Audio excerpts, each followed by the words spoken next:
मंगल भवन अमंगल हारी। जय जय जय गुरु देव तुम्हारी।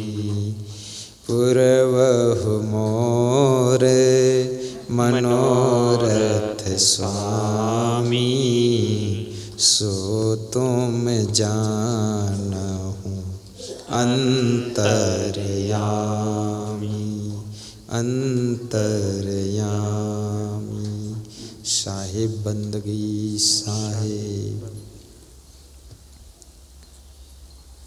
आपका घर मंगल भवन हो। किसका घर मंगल भवन बनता है? जिसकी वाणी मंगल वाणी होती है, जिसका चरित्र मंगल चरित्र होता है, जिसका स्वभाव मंगल स्वभाव होता है, जिसके कर्म मंगलमय कर्म होते हैं, उसका घर, उसका भवन मंगल भवन हो जाता है। आपके घर में कभी अमंगल ना हो, दरिद्र कभी घर में ना आए, इसके लिए पुरुषार्थ करना, पति पत्नी सुमत से रहना, संस्कृति संस्कार सभ्यता शालीनता सौम्यता इस संपदा को संभाल कर रखना, पवित्र मन से भक्ति करना, एक दूसरे का ख्याल करना। जो दूसरों की चिंता करता है उसकी खुद की चिंता कुदरत करने लग जाती है। जो दूसरों को चिंता में डालता है वो स्वयं चिंता की चिता में जलता रहता है। जो ईर्ष्या करता है उसकी सुख संपत्ति ईर्ष्या की आग में जलकर राख हो जाती है। जो सभी से प्रेम करता है, सबकी उन्नति की कामना करता है, उसकी उन्नति ऑटोमेटिक होने लग जाती है। शुभ कामना का भी प्रभाव तुम्हारे जीवन में परिलक्षित होता है और शुभ कामना करने से तुम्हारी आंतरिक शक्तियां कमजोर होती है। शुभ कामना करने से तुम्हारे अंतरंग में नई नई शक्तियों का प्रादुर्भाव होता है। इसलिए शुभ सोचो, अच्छा सोचो, बड़ा सोचो, समय पर सोचो और सबके लिए सोचो। स्वार्थ के पिंजड़े से उड़ो, परमार्थ के खुले आकाश में भ्रमण करो। केवल अपने लिए तो पशु पक्षी भी जी लेते हैं और ये भी कहना पूर्ण सत्य नहीं है। मधुमक्खी मधु बनाती है, हनी बनाती है, शहद बनाती है, केवल अपने लिए नहीं आपके लिए भी बनाती है। गाय दूध बनाती है, अपने लिए नहीं आपके लिए बनाती है। बैल खेत में खेती करते हैं, खुद तो भूसा खाते हैं, पुआल खाते हैं, लेकिन अन्न आपके लिए उगाते हैं। और कोयल बोलती है, मधुरवाणी गीत गाती है, अपने लिए नहीं आपके लिए गाती है। ये पशु पंछी भी घोड़ा यदि यात्रा कराता है तो आपको यात्रा कराता है पीठ पर बिठा करके। क्या कभी घोड़े को आपने पीठ पर बिठाया है? नहीं बिठाया है। बिठाना भी मत, क्योंकि पीठ टूट जाएगी। तुम्हारी पीठ इतनी मजबूत नहीं है। घोड़े की पीठ मनुष्य के बैठने के लिए बनी है, लेकिन मनुष्य की पीठ पर घोड़ा नहीं बैठ सकता। पर इतना ज़रूर है, घोड़े की पीठ की रक्षा तो तुम कर सकते हो। कम से कम इतना ही वजन लादना जो उसकी पीठ टूट न जाए। हाथी भी मनुष्य को सवारी कराता है, केवल अपने लिए नहीं जी रहा है। तो कम से कम ये पशु पक्षी, ये मधुमक्खी और ये तितलियाँ अगर तुम्हारी फुलवारी में नाच रही हैं, नृत्य कर रही हैं, डांस कर रही हैं, घूम रही हैं, तो वह भी तुम्हारे आनंद को बढ़ाने का काम कर रही है। भंवरे तुम्हारी फुलवारी में गीत गुनगुना रहे हैं, गुंजार रहे हैं, वह भी तुम्हारी टेंशन को कम कर रहे हैं, भीतर से तुम्हें आनंद में डुबा रहे हैं। मैं आश्रम में क्षमादेव पार्क में भ्रमण करता हूँ, परिक्रमा करता हूँ सुबह, तो बहुत सारी तितलियाँ नाचते नाचते मेरे पास आती हैं और कहती हैं तुम किसी का नाच नहीं देखो, मेरा नाच देख लो गुरुजी। और नाचती मेरे आँखों के पास नाच देती है, फिर थोड़ा आगे बढ़ कर नाचती है, फिर कई रंग की आती है, फिर भौरे भी आते हैं, सीधे मेरे ऊपर चले आ रहे हैं कि दर्शन दिया गुरुदेव आपने, भले आँख फूट जाए, चश्मा लगाए रहो, आ रहा हूँ, मुझे नहीं पता तुम्हारी आँख कौन है, नाक कौन है, सीधे टकरा सकता हूँ। और भौरे गुंजार करते हैं, कोयल बोलती है, बड़ा आनंद आता है। मैं कभी कभी सोचता हूँ कि ये सब पशु पक्षी कीड़े मकोड़े भी मनुष्य को आनंद प्रदान करते हैं। धिक्कार है वो इस मनुष्य को जो इन पशु पक्षियों को, कीड़े मकोड़ों को, इन चिड़ियों को, इन मछलियों को अपना आहार बना लेता है। उस मनुष्य को धिक्कार है। खाने पीने के लिए दाल चावल सब्जी रोटी बहुत सुंदर है, फिर हलवा मालपुआ है, पूड़ी पकौड़ी कचौड़ी है, खीर है, सेवई है, लपसी है और न जाने कितने 56 प्रकार के आइटम हैं, उनको खाइए। ये पशु पक्षियों को खाना बंद कीजिए, इन पर दया कीजिए। ये सब हमारी आपकी सेवा में लगे हुए हैं, इनकी रक्षा कीजिए, इनकी रक्षा कीजिए। हंसा प्यारे शरवर तजी कहाँ जाए, हंसा प्यारे शरवर तजी कहाँ जाए। जेहि सरवर बीच मोतिया चुगत होते, जेहि सरवर बीच मोतिया चुगत होते। बहुविधि खेल कराए, हंसा प्यारे सरवर तजी कहाँ जाए, हंसा प्यारे सरवर तजी कहाँ जाए। संत कबीर कहते हैं, हे हंस चेतन, हे आत्मा, हे परमात्मा, हे अंतर्देव, हे हृदय के स्वामी, इस शरीर रूपी सरोवर को छोड़कर तुम कहाँ जाओगे? शरीर रूपी सरोवर छोड़ने से पहले पहले जहाँ जाना है उस स्थान का प्रबंध करो। तुम्हारे हाथ में है ये खेल। अगला जन्म कहाँ होगा, कैसा होगा, ये सब यहीं से तुम सेटिंग कर सकते हो। मिसाइल जैसे छोड़ी जाती है हिंदुस्तान से पाकिस्तान में, कहाँ गिरानी है मिसाइल, वो यहाँ हिंदुस्तान से ही सेटिंग होती है और वहीं गिरती जहाँ गिराना है। मिसाइल जैसे तुम अपनी आत्मा को जहाँ पर जन्म दिलाना चाहते हो यहीं से सेटिंग कर सकते हो। सत्संग से प्रभावित होकर के अच्छे संस्कार, अच्छा स्वभाव बनाइए, फिर आपका जन्म 100% गारंटी के साथ में अच्छी जगह पर ही होगा, अच्छे घर में होगा, अच्छे माता पिता के पास होगा।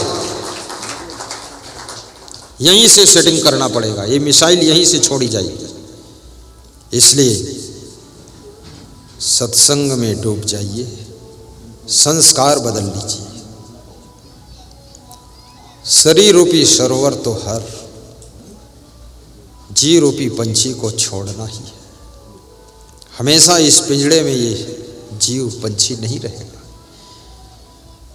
पंछी उड़ी जाई हैं, पिंजड़ा नहीं है काम, पंछी उड़ी जाई हैं, पिंजड़ा नहीं है काम, पंछी उड़ी जाई है। ये पंछी उड़ेगा, लेकिन उड़ने से पहले इसके पंख में शक्ति आनी चाहिए। कर्म और धर्म दो पंख हैं आपके, एक पंख से कोई पंछी उड़ नहीं सकता है। एक विचारक ने कहा है, केवल कहने से भूख मिट सकती नहीं, गुलाब पर ही नजर टिक सकती नहीं है, दोनों की जरूरत इंसान के लिए, एक चक्का से गाड़ी चल सकती नहीं, एक चक्का से गाड़ी चल सकती नहीं। स्कूटर में 2 पहिया चाहिए, एक पहिया से नहीं चलेगा स्कूटर। ऐसे कर्म और धर्म, तुम्हारा कर्म ही धर्म का रूप ले ले और तुम्हारा धर्म हर कर्म में प्रवेश कर जाए। कबीर कितने क्रांतिकारी बात को कह रहे हैं। कबीर कहते हैं जहां जहां डोलो सोई परिक्रमा, जो कुछ करूं सो पूजा। कबीर साहब कहते हैं केवल मंदिर में पूजा नहीं होगी, मेरी पूजा जहां जो कुछ करूंगा वो सब पूजा ही होगी। और पूजा जैसा पवित्र कर्म करूंगा तो हर कर्म मेरा पूजा बन जाएगा। पूजा कर्म बन जाए तो कोई फल नहीं मिलेगा, लेकिन हर कर्म पूजा बन जाए तो आपको सभी फल प्राप्त हो जाए। जहां जहां डोलो सोई परिक्रमा, जो कुछ करूं सो पूजा। और बड़ी बात कह दी कि सोई जाऊं तो करूं दंडवत भाव मिटाऊं दूजा। और जब सोऊं तो मेरा सोना ही प्रभु को दंडवत प्रणाम करना माना जाए। ऐसे पवित्र मन से सो जाऊं कि ऐसा लगना चाहिए प्रभु को कि पूरे दंडवत प्रणाम कर रहा है। आंख न मूंदो, कान न रूंधो, काया कष्ट न धारो, खुले नयन हंसी हंस पहचानो, सुंदर रूप निहारो, हसीबा खिलिबा धरिबा ध्यानम। गोरखनाथ कहते हैं हंसूंगा खेलूंगा ध्यान धरूंगा। और कबीर साहब कहते हैं खुले आंख नहीं मूंदूंगा, आंख खोल के बैठूंगा और हंसूंगा भी। कबीर साहब कहते हैं हंसूंगा। खुले नयन हंसी हंस पहचानो, सुंदर रूप निहारो, सत्यम शिवम सुंदरम। आत्मा का रूप सबसे सुंदर। अगर शरीर में कुछ सुंदर है, आँख नाक कान मुंह गला नहीं है, शरीर में सुंदर है, तो सुंदर से भी सुंदर सुंदरतम कौन है? वो है आत्मा। आत्मा की सुंदरता से शरीर में सुंदरता आती है। आत्मा अगर निकल जाता है तो शरीर बद सुंदर हो जाता है। इसलिए सब सुंदर का राज आत्मा में है। इसलिए आत्मा सत्यम शिवम सुंदरम है। इस आत्मा को पहचानिए। आत्म ज्ञान बिना नर भटकैं, आत्म ज्ञान बिना नर भटकें, भटकैं अटकैं लटकैं झटकैं फटकैं। आत्म ज्ञान